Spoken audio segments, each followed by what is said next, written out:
नमस्कार दोस्तों, राधे राधे, हरे कृष्णा। चीकोस रेसिपीज में एक बार फिर से आपका स्वागत है। तो आज मैं आपको सुनाऊंगी कार्तिक महात्म्य का 18वां और 19वां अध्याय। तो अध्याय सुनाने से पहले आपको बता दूं कि अगर आपने अब तक मेरे चैनल को सब्सक्राइब नहीं किया है तो चैनल को सब्सक्राइब कर लें और साथ में जो बेल आइकन नज़र आ रही है उसे भी टैप जरूर कर लें ताकि आने वाली वीडियो की नोटिफिकेशन आप लोगों तक पहुंच जाए। तो चलिए सुनाती हूँ 18वां और 19वां अध्याय, जो कि इस प्रकार से है।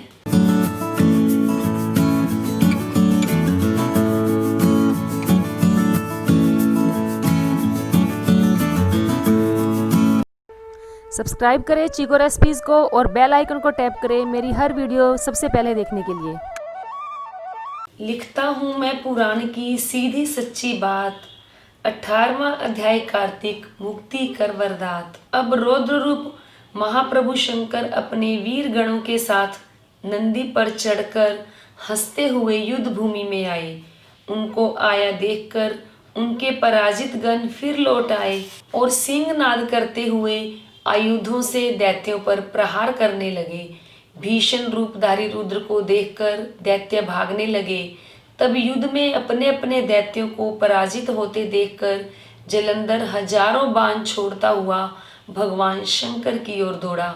उसके शुंभ निशुंभ आदि वीर भी क्रोध से अपने होठों को काटते हुए शंकर की ओर दौड़ पड़े। इतने में शंकर जी ने जलंधर के सब बाण जालों को काटकर अपने गणों को निर्भय कर अपने अन्य बाणों की आंधी से दैत्यों को पीड़ित कर दिया। खड़गोरमा नामक दैत्य को अपने फरसे से मार डाला और बलाहक का भी सिर काट दिया। धसमर भी मारा गया और शिवगन चीशी ने प्रचंड नामक दैत्य का सिर काट डाला। किसी को शिवजी के बैल ने मारा और कई उनके बाणों द्वारा मारे गए। यह देखकर जलंधर अपने शुंभ निशुंभ आदि दैत्यों को भी धिक्कारने लगा और भयभीतों को धैर्य देने लगा, पर किसी भी प्रकार भी वे त्रस्त दैत्य दोबारा युद्ध भूमि में जाने को तैयार नहीं हुए। दैत्य सेना ने पलायन शुरू कर दिया। तब महाक्रुद्ध जलंधर शिवजी को अपनी ओर ललकारने लगा।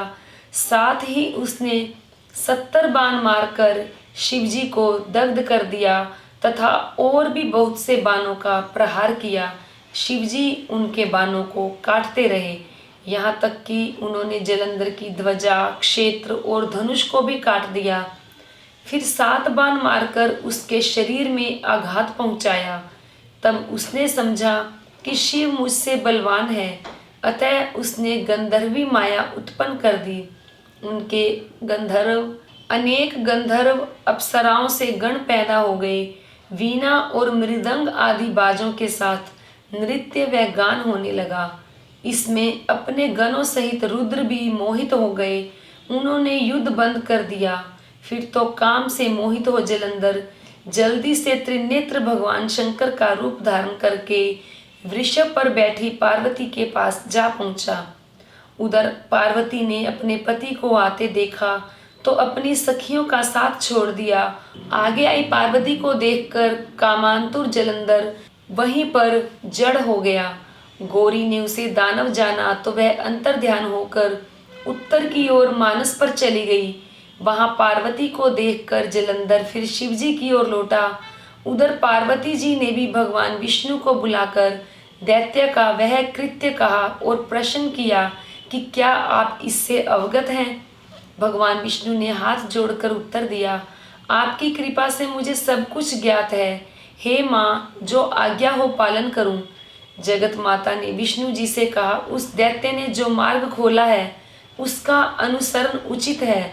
मैं तुम्हें आज्ञा देती हूँ, तुम जाकर उसकी स्त्री का पतिव्रता धर्म भ्रष्ट करो, वह दैत्य तभी मरेगा। पार्वती जी की आज्ञा पाते ही भगवान विष्णु माँ की आज्ञा शिरोधार्य कर जलंधर के नगर की ओर चल दिए। तो ये था 18वां अध्याय जो मैंने आपको सुनाया। अब मैं आपको सुनाऊंगी 19वां अध्याय। श्री विष्णु मम हृदय में प्रेरणा करने वाले नाथ, लिखो महात्म कार्तिक, राखो सिर पर हाथ। राजा पृथु ने पूछा, हे देवर्षि, अब आप यह कहिए कि भगवान विष्णु ने वहां जाकर क्या किया तथा जलंधर की स्त्री का पतिव्रत कैसे भ्रष्ट हुआ। श्री नारद जी ने कहा, जलंधर के नगर में जाकर भगवान विष्णु ने उसकी पतिव्रता स्त्री वृंदा का पतिव्रत भंग करने का विचार किया। वह उसके नगर में एक उद्यान में जाकर ठहर गई और रात में उसे स्वप्न दिया। वह उनकी माया और अद्भुत कार्य पद्धति थी और उनकी माया द्वारा जलंधर की स्त्री पतिव्रता वृंदा ने रात में यह स्वप्न देखा कि उसका पति नग्न होकर सिर पर तेल लगाए महिष पर बैठा है। वह काले रंग के फूलों की माला पहने हुए है तथा उसके चारों ओर हिंसक जीव है। वह सिर मुंडाए हुए अंधकार में दक्षिण दिशा की ओर जा रहा है।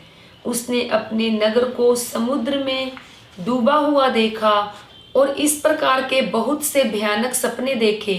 फिर तुरंत ही वह जाग पड़ी और स्वप्न के संबंध में विचार करने लगी। इतने में उसने सूर्य को उदय होते हुए देखा तो सूर्य में उसे एक छिद्र दिखाई दिया। वह कांतिहीन था। इसे उसने अनिष्ट जाना और भयभीत होकर रोने लगी। वह छज्जे पर गई, अटारी पर चढ़ी, भूमि पर उतरी, मगर उसे कहीं पर भी शांति प्राप्त नहीं हुई। फिर वह अपनी 2 सखियों को साथ लेकर उपवन में गई, परंतु वहां भी उसे शांति प्राप्त नहीं हुई।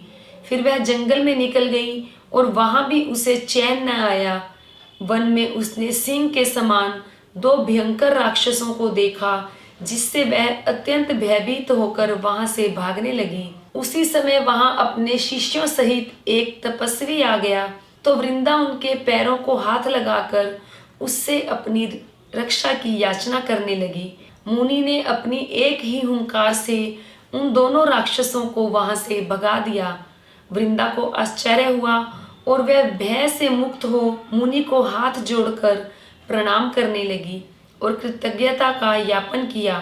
फिर उसने मुनि से अपने युद्धरत पति के संबंध में उसकी कुशल क्षेम का प्रश्न किया।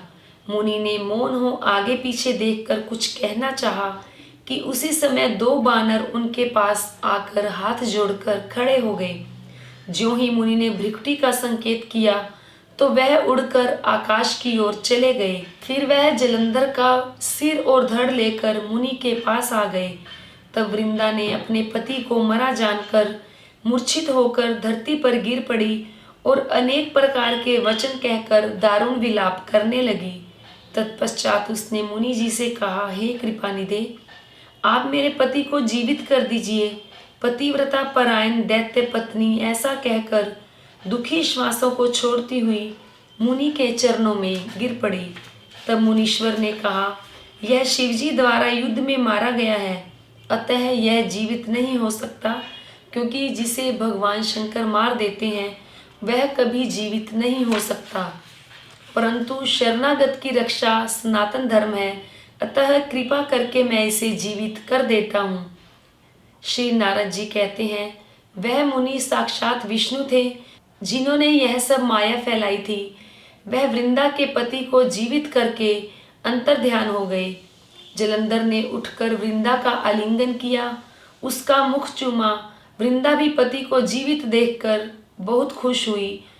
अब तक हुई सब बातों को स्वप्न समझा।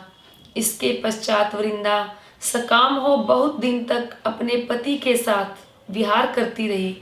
एक दिन उसने काल के अंत में भगवान विष्णु को पहचान लिया। तब वह उसे प्रताड़ित करती हुई बोली, हे पर स्त्री के गमन करने वाले विष्णु, तुम्हें धिक्कार है। मैंने जान लिया है कि वह मायावी तपस्वी तुम ही थे।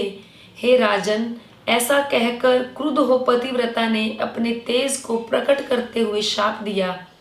जो तुमने अपनी माया से जो 2 राक्षस मुझको दिखाए थे, वही दोनों राक्षस किसी समय तुम्हारी भी स्त्री का हरण करेंगे और उसके विरह में तुम दुखी होकर वानरों की सहायता से वन में भ्रमण करोगे और वह सर्वेश्वर जो इस समय तुम्हारा शिष्य बना हुआ है, वहां पर वह तुम्हारा साथी होगा।